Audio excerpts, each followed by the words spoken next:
In this video, I'm going to give you one simple tip which I think could help improve your landscape photography quite significantly. I'm going to give you the tip right now, and then after that I'm going to jump to some footage that I shot a few days ago where I applied this tip myself, and I think it really helped me come away with two nice images. These things just don't give up. So I think you could apply this tip every time you're out doing landscape photography, but I feel it's most important and most helpful when you're facing a scene where there's stunning scenery all around you. No matter where you look, the scenery is stunning. Perhaps you've got mountains that stretch off into the distance. You could have rolling countryside, it could be oceans, rivers, trees, whatever it is. There's beautiful scenery everywhere, and it can sometimes be tricky to leave those situations and come away with a nice photograph. I think as humans, our natural instinct is to try and capture everything, take in this whole stunning scene that's really caught our imagination and made us happy as we stand there. But that doesn't always translate into a good photograph. And I think there's a couple of reasons for this. The first is that although the scenery is stunning, perhaps it just isn't a nice composition. Nice scenery doesn't always make a good photograph. And I think the other reason is that when we stand there and look at all this lovely scenery, we've got a tremendous sense of depth when we look at this. We've got a sense of scale, and we can see all the details everywhere we look around with our eyes. But I think when we take an image, that image obviously becomes flat, so some of the sense of depth and scale is lost in this stunning vista. And also, when you look at it on an average size monitor, or maybe a small print, or worse still a phone, everything looks quite small, so that sense of scale, the stunning scenery we've seen, is perhaps lost to some degree when we look at it on a smaller screen or a smaller print.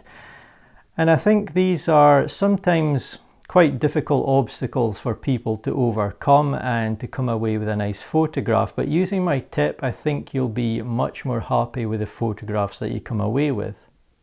So my tip is quite simple, but I think it's a very effective solution to these issues and can help you walk away with better photographs. And my tip is simply, instead of trying to capture everything in the vista that you're looking at, the stunning scenery, really focus on the smaller details, smaller sections of the wide vista, and see if you can find something that really catches your eye and works in terms of composition. And there's two ways that I personally approach doing this. The first is to use my telephoto lens and focus on something obviously a bit further away from me. So perhaps I've noticed a particular section of a mountain, or maybe a few mountains, and how they're aligned that appeals to my eye. It could be a tree on a distant hill, whatever it is, it's something further away. And I focus in on that using the zoom on my telephoto lens. I eliminate a lot of the wide vista that doesn't work as a composition, and I really focus on that smaller part of the landscape. And I think that's a very effective way to combat the problem. The second approach that I take in scenarios such as this is that if I can see something that I can actually get to, which I think will have a nice background, I try and get quite close to that.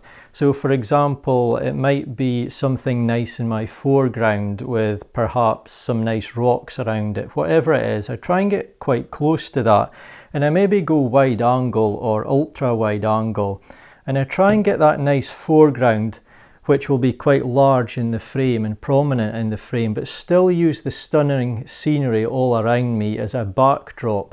So maybe there's some distant hills or mountains, and they appear in my image. I'm still capturing that part of the landscape, but they're quite small, so more of the focus is on the interesting, nice foreground that I've found.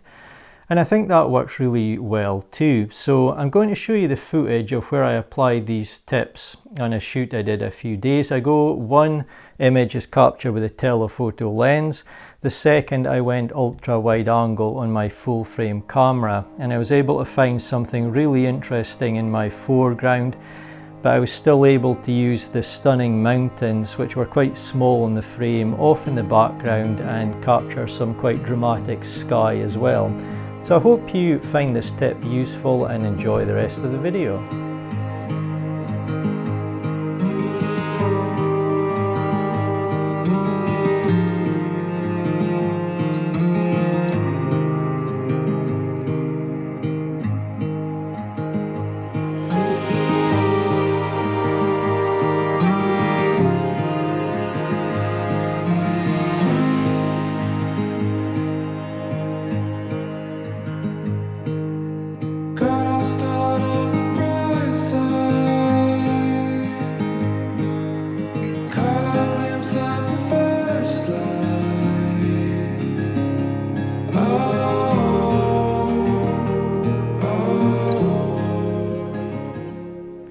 You're joining me on a beautiful summer's evening, and the thing that most landscape photographers hate about summer is getting up early for sunrise or staying out really late for sunset.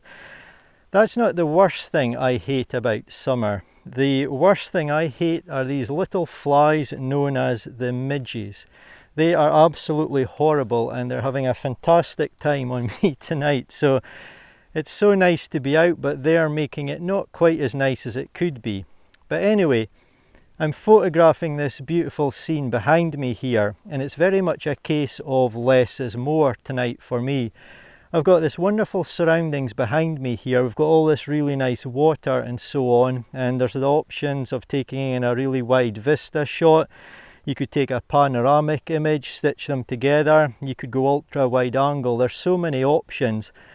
But I really want to focus on what catches my attention and what I like in this scene. And excuse me rather if there is these little flies everywhere. They're really my best friends today. But anyway, I've decided to focus in on what I like, and it's this group of trees here on the hill in front of me, the first layer. Then we've got a really nice layer of rocks behind it off in the distance. Then we've got this wonderful mountain peak which is being really nicely lit up with the sunlight at the moment. And when I'm doing my videos, I don't try and make a scene sound amazing if it isn't, but really I do like this scene. The light is really nice here. The sky's a very light blue at the moment. It's in the evening and the light is nice and soft and golden, so I'm quite happy with the light at the moment. I'm not sure if this is a shot I could actually take nearer sunset because the sun is dipping behind a little hill behind me. So one of the key subjects in this image is the group of trees, and they will be in the shade, I think, in the not too distant future this evening. So I've grabbed a couple of shots, but I quite like it at the moment, so I'm going to grab another one. So I'm back at my camera now to grab this image when the light is really beautiful at the moment. So I'm quickly going to do that. And yeah, the light really is nice. As I say, I don't like to make a scene or light sound fantastic if it isn't, but in my personal opinion, this looks beautiful to me. So I'm really pleased with the way I've captured this. So anyway, as I say, less is more. I'm zoomed in on my 70-200 lens and I'm trying to just take in the parts of the scene that I like. I'm focused on the mountain peak off in the distance. I'm at f8, that's plenty of aperture to get plenty depth of field. And I've captured it just before the sun is dipping just behind me here, so the tree's got some nice light on it, as has the mountain. And I think I've been really lucky just to get it within maybe 30 minutes to spare this evening when I arrived here. If I'd been a bit later, I may have been struggling for time to catch these trees with some nice light on them. So I'm at a 60th of a second, ISO 100, and I've got my lens hood on here at the front, not for the sun because it's behind me, but to try and keep these little flies off the front of my lens, because once you start getting lots of them crawling over the lens, it does blur the image a little bit. So I definitely don't want that. So I've been checking the front of my lens from time to time to make sure it's still free of my little friends. But anyway, I've grabbed the image. I really like the light. I'm going to hang around for a while longer just to see if it improves and if I can grab any more shots just before the sun dips and these trees begin to get in the shade.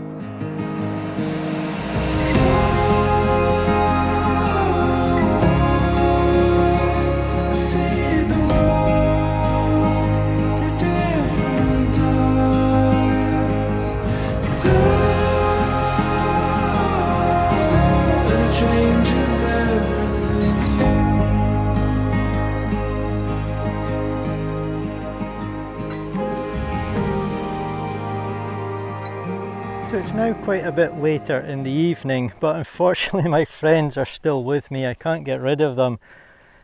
Apart from affecting the camera lens, and when you change lenses they're trying to get into the camera, which could affect my shot obviously, they're not bothering me too much now. I've actually got used to them. They're all over me, they can be annoying, but hey, I guess this is more their home than it is mine. But anyway, I've moved on up to the same set of trees that I've just been photographing, and due to the changing position of the sun in the sky, I saw the opportunity to capture a more detailed shot of these trees. I'm actually going ultra wide angle in this shot. I'm at roughly 20mm on my full frame camera. So the idea I'm having here is that potentially these two images could work very well together as a set. But if not, I'm sure I'm going to like one of these two images individually if they don't both sort of make the grade, so to speak. But I've got this really nice pool here just in front of the trees, which has got a little bit of cotton grass in it. There's some nice reflections of the trees in the actual water, and the sun is sort of behind me and off to the left, so it's just casting some nice light on the left hand side of the trees mostly. I'm also now taking in another smaller tree just beyond it, and we've got the fantastic mountain drop off in the distance behind it.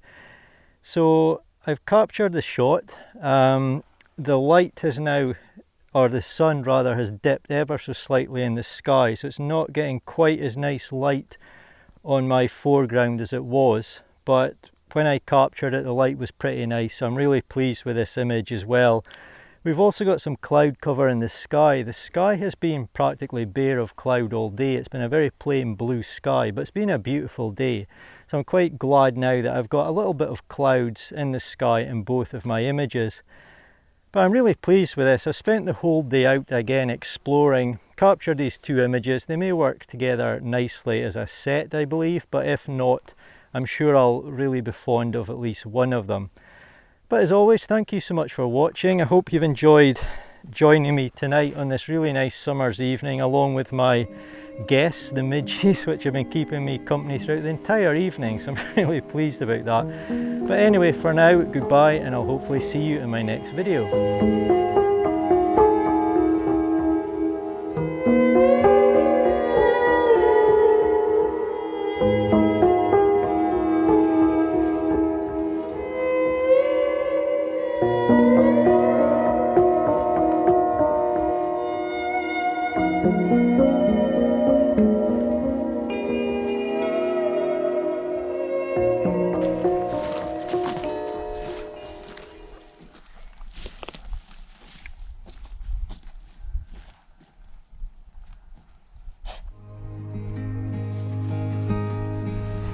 So I put up a good fight. I wouldn't rest neither day or night.